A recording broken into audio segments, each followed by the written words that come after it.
क्रियापदाला D, ED आणि IED कधी लागते ते शिकायचं.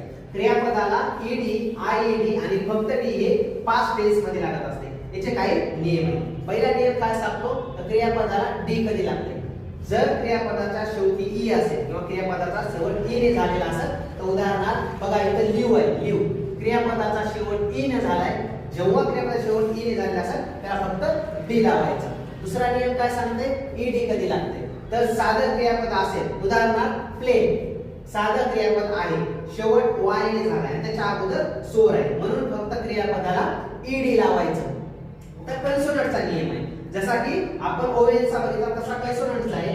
शेवट वाय नेच होतो पण वायच्या अगोदर कन्सोनंट असतं. उदाहरणार्थ स्टडी स्टडी वाय ने शेवट झालाय आणि अगोदर कन्सोनंट आहे सोर नाही म्हणून काय करायचं ह्या ठिकाणी वाय कट करायचं त्याचं आय करायचं आणि त्याला ईडी लावायचं मग तयार होईल स्टडी.